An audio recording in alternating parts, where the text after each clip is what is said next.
ভগবান আসে আমার কাছে খাবার চেয়ে খায়, তাই আমি প্রথম দিনে 2টা রুটি নিয়ে গেছিলাম, সেটা খেয়ে নিল। তারপরে আমি তো সারাদিন কিছু খেতে পাই না, তা ভগবানের জন্য 2টা রুটি ভগবানের জন্য নিয়ে যাই, আর 2টা আমার জন্য নিয়ে যাই। তখন গুরু মহারাজের হৃদয় চৈতন্য খুলে গেল। বলছে, বন্ধু কখনো মিথ্যা কথা বলতে পারে না, বন্ধু কখনো মিথ্যা কথা বলতে পারে না। নিশ্চয়ই ভগবানকে দর্শন পেয়েছি। তখন গুরু মহারাজ বললেন, ঠিক আছে বন্ধু, তুমি ঠিক নিয়ে যাচ্ছ, ঠিক আছে, কিন্তু তোমার ভগবানকে আমার সাথে দেখা করাতে হবে। তোমার কেমন ভগবান আমি দেখতে চাই। এটা গুরু মহারাজ তখন কাউকে আর বললেন না, মনে মনে তার অটুট বিশ্বাস, অটুট মনে বলছে যে একটা সমর্পণ, সরল, নিষ্কপট যে মন, এখানে বলছি না নিষ্কপট হতে হবে। সবাই পুংসা ধর্ম, এই ভাগবতের এই শ্লোকটাতে পুষ্ট করে দিচ্ছে। এটা ভক্তমালের কথা শ্রবণ করাচ্ছে, তাই বলছে সেই বন্ধু এত সরল ছিল। তা গুরু মহারাজ তখন বলছে, বন্ধু তোমার ভগবান কেমন আমাকে দেখা করাতে হবে। তখন বন্ধু বলে, গুরুজি গুরুজি অবশ্যই তোমাকে দেখা করাবো। তখন সেদিন বন্ধু আবার গোচারণ করতে গেলেন। যখন গোচারণ করতে গেলেন তখন ভগবান আসলেন। ভগবান এসে প্রত্যেক দিনের মতো করে বন্ধুর কাছ থেকে রুটি খেলো। রুটি খাবার পরে বলছে, প্রভু প্রভু প্রভু তোমার কাছে একটাই নিবেদন। বলছে, বন্ধু তাহলে বলো কি নিবেদন। বলছে, তোমার আমার গুরু মহারাজের কাছে যেতে হবে। বলছে, আমার গুরু মহারাজের কাছে তোমাকে যেতে হবে, আমার গুরু মহারাজ তোমাকে নিয়ে যেতে বলেছে। তখন ভগবান বললেন, বন্ধু তুমি কি বলছো, এটা তো হতে পারে না।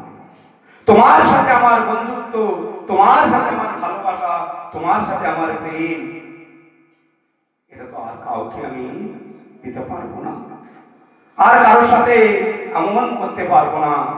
বন্ধু এটা অসম্ভব। তখন বন্ধু ভক্ত তো এত সরল, কি সরলতার অভিমান করলেন ভগবানের সাথে, অভিমান। তখন বন্ধু বলছে, বেশ ঠিক আছে, তুমি যদি না দেখা করো তাহলে তোমার সাথে আমি কথাও বলবো না, তোমার সাথে আমি খেলাও করবো না, তোমাকে আমি কিছুই বলবো না। বন্ধু রাগ করে অভিমান করে চলে যাচ্ছে। তখন ভগবান, বন্ধু এত সরল ছিল, এত নিষ্কপট ছিল, ভগবান দেখল ভগবান আর তার এই সরলতা আর মানে সইতে পারল না, এত সরল ছিল। তখন ভগবান দেখলেন, ভগবান না সহ্য করতে পেরে বন্ধুকে গিয়ে সামনে গিয়ে বলে, বন্ধু আমি তোমার সাথে যাব, আমি তোমার সাথে যাব। বলছে, আমাকে বন্ধু তখন বলছে, যে গুরু মহারাজ তোমার দর্শন করাইছে সেই গুরু মহারাজ বলেছে আমাকে তোমাকে নিয়ে যেতে। তাই বন্ধু সেই বিকালে গোচরণ করে যখন যাচ্ছেন, তখন বন্ধুর পিছনে পিছনে ভগবান আসছে গাই গাই। আর গুরু মহারাজের মনে বিশ্বাস ছিল, বন্ধু কখনো মিথ্যা কথা বলবে না, আর আমার কথা কোনোদিন বন্ধু ফিরবে না, এতটা বিশ্বাস ছিল গুরু মহারাজের।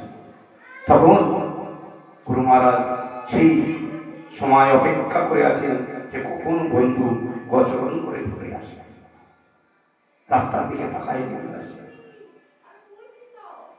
আর যখন গভীর বেলা, গভীর লগ্নে যখন গায়ে নিয়ে ফিরে আসছেন, বন্ধু আর ভগবান বাঁশি বাজাতে বাজাতে আসছে, গুরু মহারাজ দূর থেকে দেখে মুগ্ধ হয়ে গেলেন।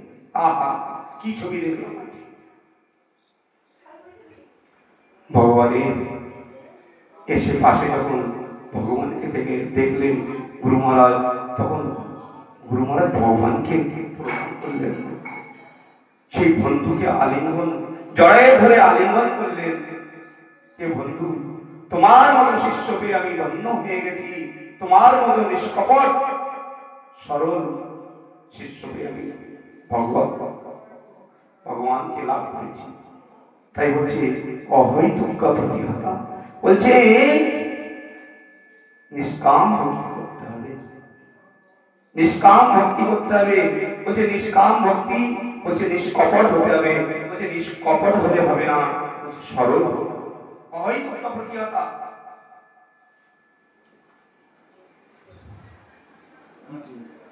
যদি এমনই ভক্তি, এমনই বিশুদ্ধ ভক্তি ভগবানের চরণের বৃন্দে করেন, ভগবানের চরণে করেন, তাই তারপরে কি বলছে জনায়তেষু বৈরাগ্যম জ্ঞানম চ যতহৈতুকম, বলছে জনায়তেষু বৈরাগ্যম জ্ঞানম চ যতহৈতুকম, বলছে এমনই বলছে নিষ্কপট আর নিষ্কাম ভক্তি যদি করেন, তাহলে ভক্তি মহারানীর পুত্র জ্ঞান আর বৈরাগ্য আপে আপ আপনার হৃদয়ে জাগ্রত হবে। এমন যদি নিষ্কপট ভক্তি আপনি যদি নিষ্কাম ভক্তি করেন, তাহলে জ্ঞান বৈরাগ্যের যে ভক্তি মহারানীর পুত্র জ্ঞান আর বৈরাগ্য আপনার ভিতরে জাগৃত হবে। ভগবানের স্বরূপ আপনার হৃদয়ে জাগৃত হবে। জ্ঞান বৈরাগ্য আপনার আলাদা করে করতে হবে না, বৈরাগ্য আপনাকে আলাদা করে করতে হবে না, আপে আপে বলে এক অঙ্গ সাধে কিংবা সাধে বহু এক অঙ্গ সাধিলে হয় প্রেমের তরঙ্গ। যে কোনো একটা নববিধা ভক্তির ভিতরে, বলছে নববিধা ভক্তির ভিতরে যে কোনো একটা অঙ্গ যদি আপনি ঠিকঠাক মতো করে সাধন করেন না, তো সব কিছু নিজে নিজে চলে আসবে।